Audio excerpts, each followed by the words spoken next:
కామారెడ్డి జిల్లా జుక్కల్ అసెంబ్లీ నియోజకవర్గ కాంగ్రెస్ టికెట్ ఆశావహులు రోజురోజుకు పెరుగుతున్నారు. ఇప్పటికే సీనియర్లు గంగాధర్ టికెట్ కోసం పోటీ పడుతుంటే ప్రస్తుతం లక్ష్మీకాంతరావు ఆశావహుల లిస్టులో చేరారు. ఈజీగా గెలిచే సీట్ను ప్రతిసారి కాంగ్రెస్ ఓడిపోతుందన్నారు లక్ష్మీకాంతరావు.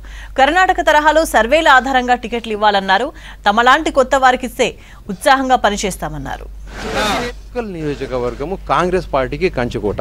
అది కాకుండా కాంగ్రెస్ మన జుక్కల్ నియోజకవర్గము కర్ణాటకతో బార్డర్స్ కూడా షేర్ చేసుకుంటుంది. కాబట్టి కర్ణాటక సెంటిమెంట్ జుక్కల్ నియోజకవర్గం చాలా స్ట్రాంగ్గా ఉంది. ఇక్కడ కావాల్సింది ప్రజలు కోరుకుంటుంది ఒకటి ఏంటంటే నూతన నాయకత్వం. యాక్చువల్గా కాంగ్రెస్ పార్టీకి సంబంధించి జనాలు ఓటేయడానికి గెలిపించడానికి సిద్ధంగా ఉన్నారు. ఇక్కడ జుక్కల్ నియోజకవర్గంలో బ్రహ్మాండమైన మెజారిటీతోని కాంగ్రెస్ పార్టీ గెలిచే అవకాశము 100% ఉంది. మన ఎంతో శ్రమ వ్యయ ప్రయాసాలకు ఓర్చి ఎంతో పెద్ద లెవెల్లో సైంటిఫిక్గా సర్వేలు నిర్వహించడం జరుగుతుంది.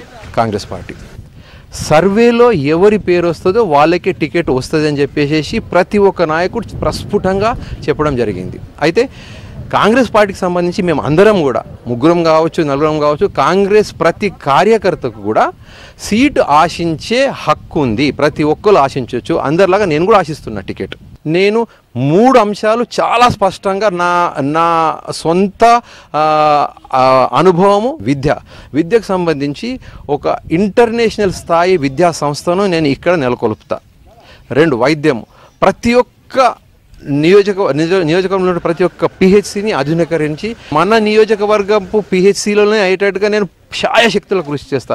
3వ వెరీ ఇంపార్టెంట్ విషయం ఏంటంటే మా జుక్కల్ నియోజకవర్గంలో వ్యవసాయ ఆధారమైనటువంటి కుటుంబాలు more than 90% ఉన్నాయి. అయితే వాళ్ళకి నేను ఎక్స్పోర్ట్ సంస్థలతో అనుసంధానం చేసి వీళ్ళకు పండించేటువంటి మామూలు పంటలనే కనీసం 6 నుంచి 7 టైమ్స్ అంటే 10 రూపాయలది 50 నుంచి 60 రూపాయల వరకు వచ్చేటట్టుగా నేను విదేశీ ఎక్స్పోర్ట్ సంస్థలతో అనుసంధానం చేసి ఈ ప్రొడ్యూస్ని పండించే పంటని హైదరాబాద్ ఇంటర్నేషనల్ ఎయిర్పోర్ట్ దగ్గర ఒక హబ్ను ఏర్పాటు చేసి అక్కడికి తీసుకెళ్ళి అక్కడి నుంచి నేను ఎగుమతి చేసి రైతులకు అత్యంత అధికమైనటువంటి ధర వచ్చేలాగా నేను కృషి చేస్తాను.